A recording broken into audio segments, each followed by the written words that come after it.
Welcome to Red, White, and Blue. From the right, I'm Gary Polland. And from the left, I'm David Jones. Tonight we welcome newly elected in an office, I guess, about a month, Mayor Annise Parker. And Mayor, I understand there's a drink named after you in a prominent Houston restaurant already. So your fame is spreading really fast in our city. And it was a joke by Jay Leno, and I've made the Daily Show, so I've arrived. Have you been to outside our city for any mayoral conferences where you can report to us on how you were received? I have not been outside the city for any official business at all. And we appreciate that because we're mostly broke, probably, and you are really interested in finding out how to solve the budget crisis, right? Well, yes. And it's just been a little over a month, and I have a lot of things on my plate. Have not had time to travel. I actually was invited next week to the White House, and I regretfully declined. I just said I had too much to do here. Did you take a rain check?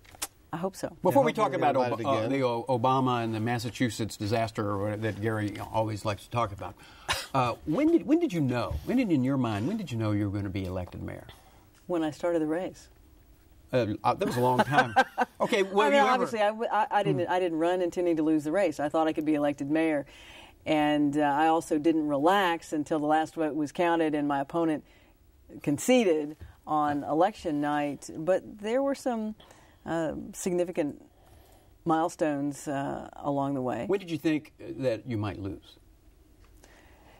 Again, I always expected to be the mayor, but that didn't mean I let up in my campaign. I didn't slow down, and I didn't relax because lots of things can happen at the end of a campaign.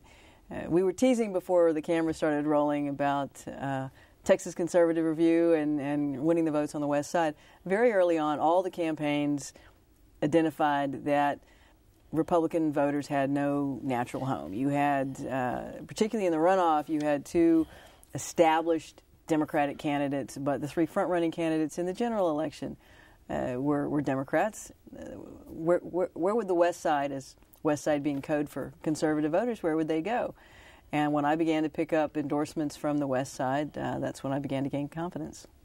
And I think it was interesting. I think your election also got rid of a number of myths about Houston. Houston being intolerant, Houston being a city that doesn't celebrate differences. Houston's a city where people won't cross over. That is, Republicans wouldn't cross over and vote for a Democrat like you. Obviously, all those myths were punctured, and I think at the end of the day, at least from my standpoint, Mayor, it happened because the voters believed you were the one most capable of running the city. Well, I believe that too, and I'm very proud of that. And I had an onslaught of media coverage after the election, and I tried to use that media coverage to talk about Houston, the Houston that I know and that I think you gentlemen know.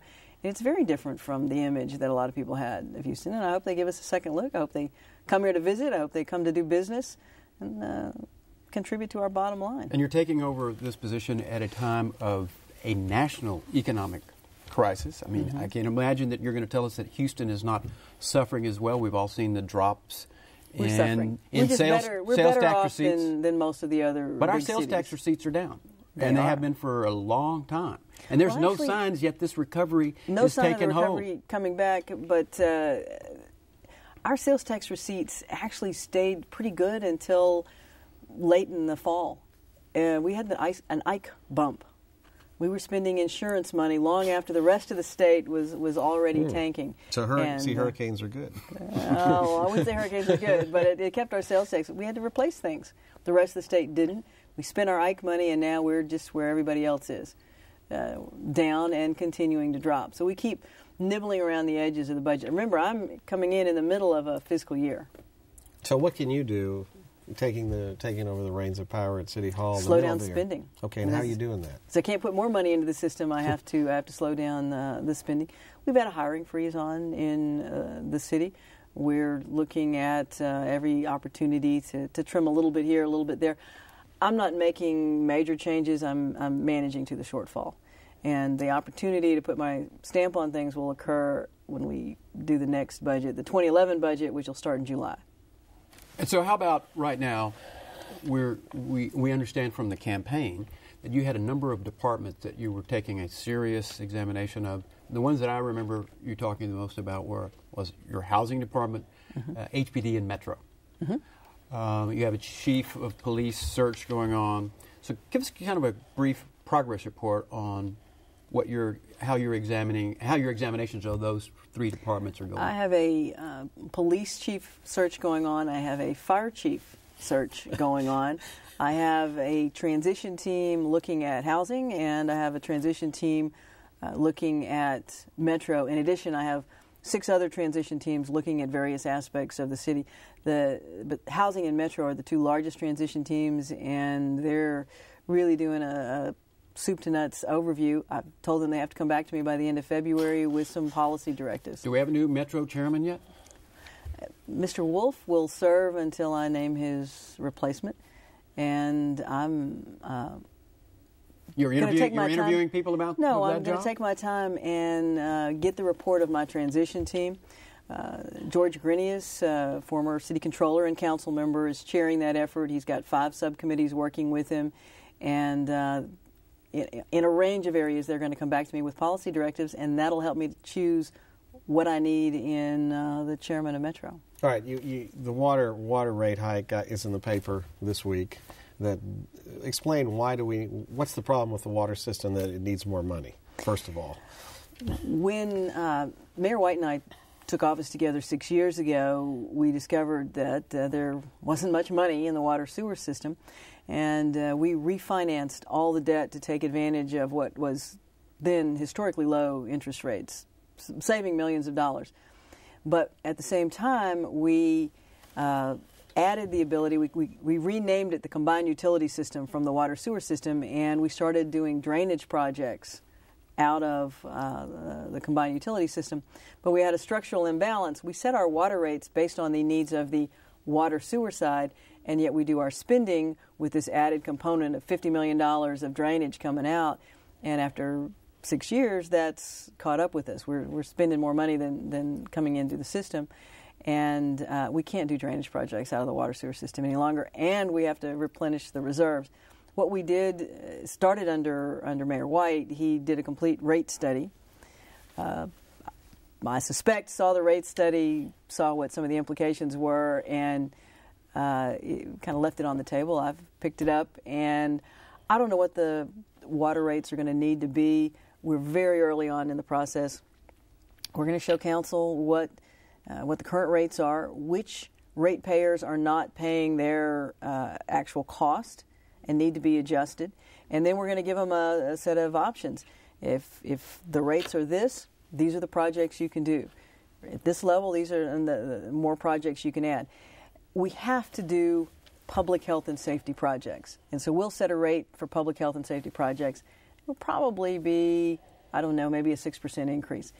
Beyond that, then we have to decide how much investment are we going to make in the long-term needs of the system. Are we going to do the renewal and replacement, the maintenance that we need to do?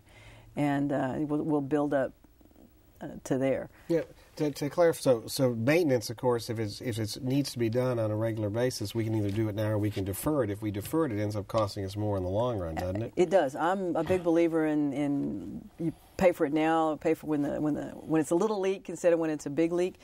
But there are 14 members of council who have to be brought into the process, and I want to be very clear, no one has proposed a water rate increase at this point. It's simply we're going to lay out what the options are. Okay, and that'll take place over the next month or so. And in terms of how we got here, if I'm listening to you correctly, we spent $300 million out of the water and sewer system for drainage, which is also very important, which was something new that Mayor White originated. That's something you're going to cut out now because you can't fund drainage out of water and sewer. It's left, in fact, a deficit in the water and sewer accounts because we spent the money on drainage. And it's not that it doesn't make sense to have a combined utility system. It's that there's no revenue source to support the drainage, and we actually set the water rates based on the needs of the water sewer piece of the system. So the fiscally responsible thing to be done if you want to keep them together is you'd have to set a rate that would also include drainage if you wanted to fund it as part of that project. Right, or you identify a separate source of funding for drainage. And my personal preference is that we only burden the water and sewer ratepayers with what they're actually using in terms of water, and that we figure out a different way to fund drainage. Well, does the county, Harris County, come in on the drainage question too? It does, and one of my transition teams is looking at drainage issues.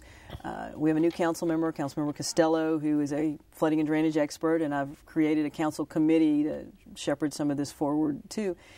You have to do a watershed by watershed look. You have to have all the stakeholders present, because it doesn't matter what we do with the water, we have to move it to somebody else, and they have to be ready to receive it. So we all have to be in it together.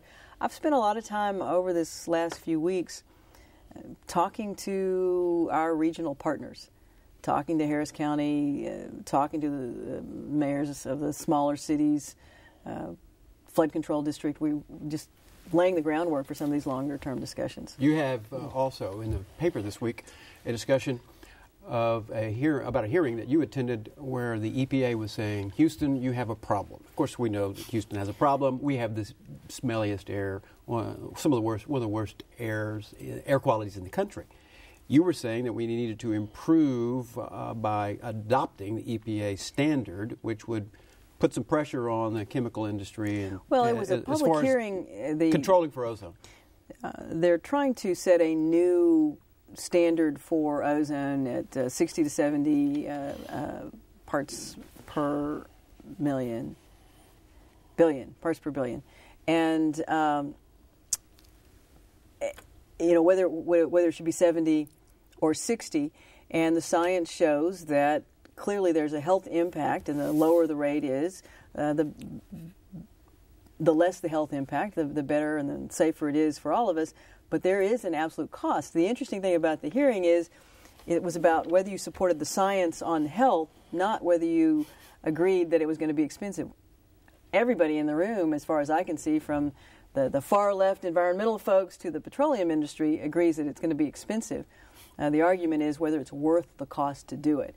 And my testimony was that we have to protect our citizens, and at some point we won't be able to continue to grow unless we improve our air, but don't punish us for the things we can't control.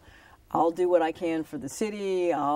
We'll change our fleet, but cars are set by federal standards, and the petrochemical industry is not in my jurisdiction.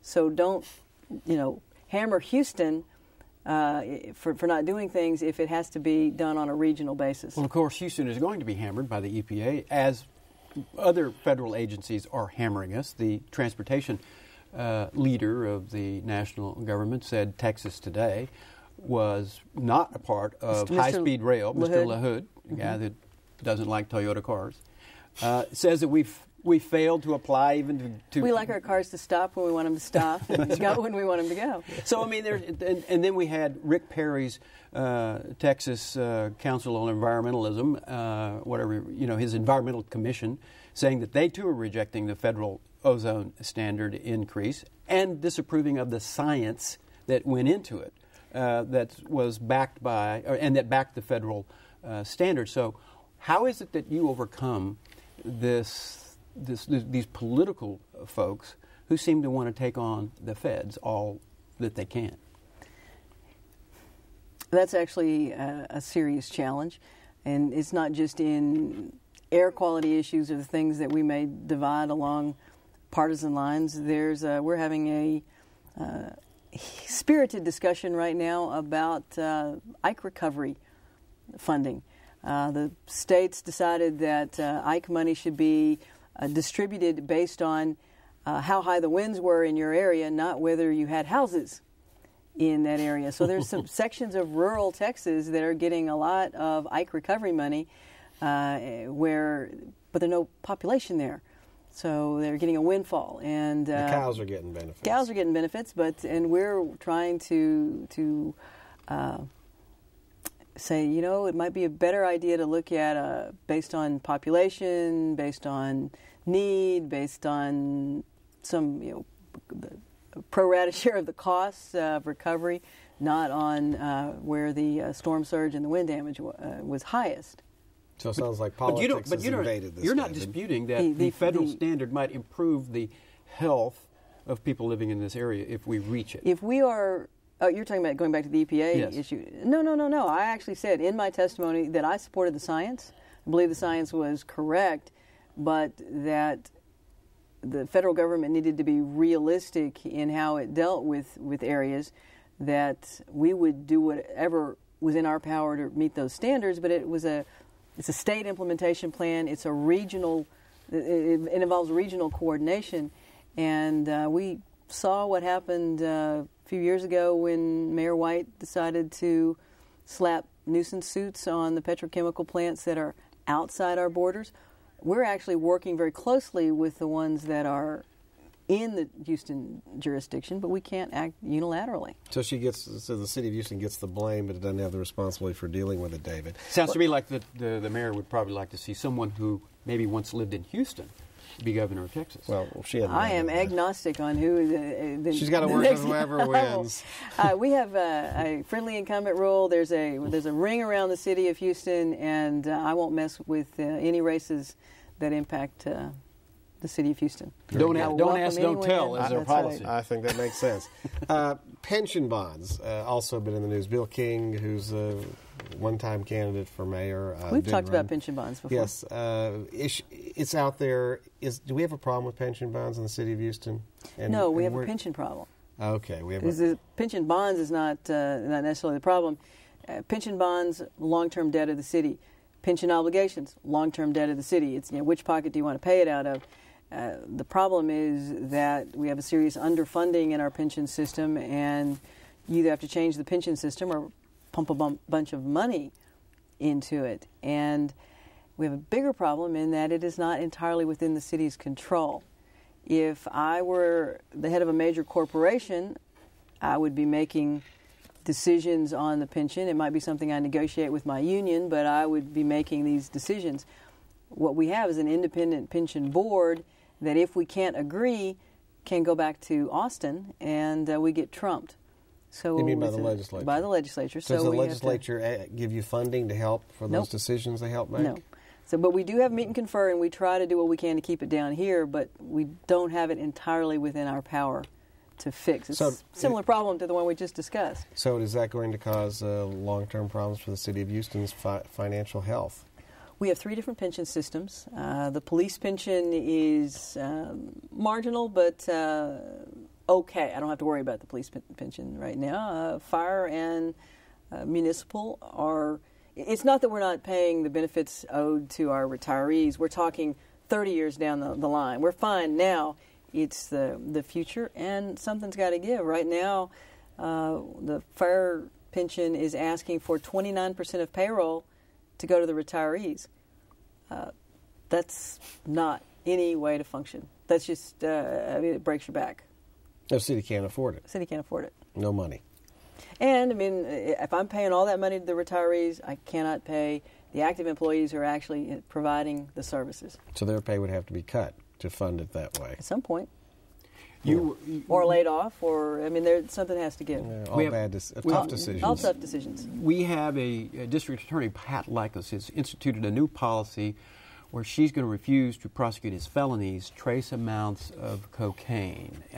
Houston Patrolmen's Union president said, bad idea. To Lycos' discredit, she's continuing the policy. When you have a police chief, will you be asking your police chief to work with the district attorney or with the union in terms of these sorts of progressive measures? Well, I would salute District Attorney Lycos for this policy, and I also want to thank her for her willingness to work with the city. She's been very accessible to me. The police chief works with the district attorney. This is a policy set by the district attorney, not by the chief of police of the city of Houston. So we will work with the district attorney, whether we agree with that policy or not. I happen to agree with it, but that's not our decision. Isn't that a revenue opportunity too, Mayor, that if instead of you can't get felonies filed anymore, that maybe the police start writing Class C tickets for narcotics paraphernalia, then people have to pay fines to the city. More fines to the city means more revenue to the city, may help with the budget I hadn't problems. actually thought about it that way, but that might be a help to the city. But if we can keep people, people jamming up the jail system don't help anyone. And I'm also very pleased that in addition to District Attorney Lycos, Sheriff Garcia, they were both very interested in seeing a mental health court, seeing people with serious mental health issues not put in jail, and I've been very pleased to work with them on those kind of issues. The other political matter I want to talk about with you is the Term Limits Committee established by Bill White before he left office. Did you participate with him in setting that committee up? Have you ratified that committee's membership and its goals, and what can we expect from it? I was asked as city controller to name one of the members, and I was allowed to name the vice chair of the commission. And that person is?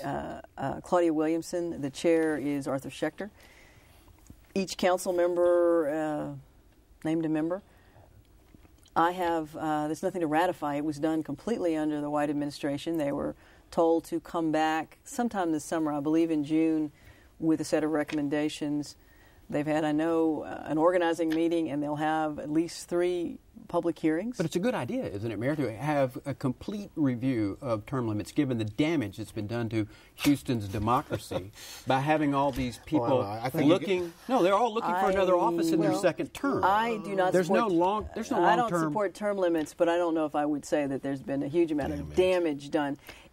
It is appropriate periodically to review any major public policy that has this much of an impact. Yeah, and I'm sure you understand, Mayor, the theory behind term limits is to make sure we don't have people permanently holding one office. I got my opportunity to run because of there you go. term limits. We wouldn't have had a Mayor Parker today, David. Every once in a while, even a blind squirrel gets the acorn. That's true. So, and I said I don't support term limits, but it did give me my opportunity to run. My issue is that the 6 years is too short for our capital projects cycle. A little bit longer. But the Term Limits Commission that Mayor White established is not allowed to, according to their charter, not allowed to recommend abolishing term limits, but to come back with a review of how term limits have worked and suggestions for modifying it if necessary. Yeah, like for example, 2-year terms. You think 2-year terms are sufficient? You're in office. I don't mind 2-year terms. So a lot of people like 4-year terms. Yeah, you've run a lot of elections on 2-year terms, but it seems like you just get in, especially a new councilman, and within 6 months or 9 months, you're already starting to run for re-election. Mm-hmm. So it's a bad idea then. Term limits is a bad idea. As 2-year term may be a bad idea. Some people would argue, here I'm being devil's advocate, some people argue it makes you more responsive because you are running for office. You have to continue to go back out to the voters instead of just going into your foxhole and popping up 4 years later. But by the same token, if you have a 4-year term, you have more time to devote to your office, and you don't have to campaign as much. So there's an argument on both sides. Yeah. But it would take a referendum in order to reverse, because it's a charter. It would take a referendum to make any amendments. Any changes. Mm-hmm. Well, I think 4 years is what they're looking at, David. That's 2 4-year terms. No, I don't know that. I have an appointee, but I have not asked for a report. They're doing their own thing.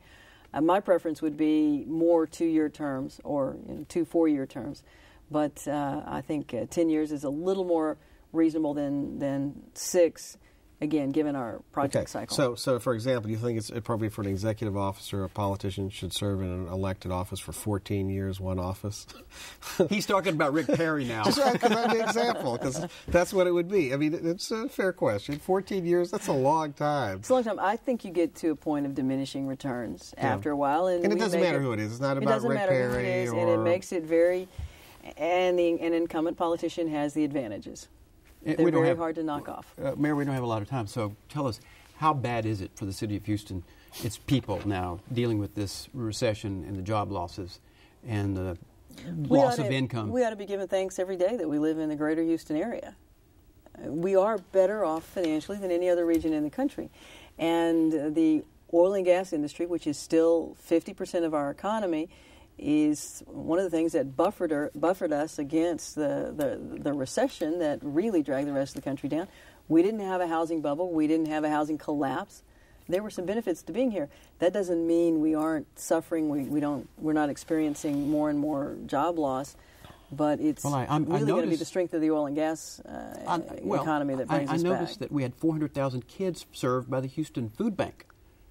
So there's a lot of people that are suffering right now. I don't know what you can do about it other than hope that the Obama administration succeeds. I hope the Obama administration succeeds, but we're going to do everything we can, too, to try to attract investment to try to attract businesses here to help grow our way out of this too. And the fact that we have 400,000 people served by the food bank says a lot about volunteerism and the spirit of Houston, doesn't it, Mayor?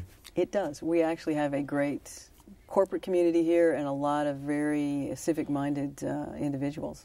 Hey, Mayor, thanks for coming today. I mean, it was fun, and I hope you come again. Report. Even, we'll get Gary on time next time. I was on time. You can view tonight's show along with a follow-up discussion by visiting us at HoustonPBS.org, so check that out. And until next time, get informed and get active.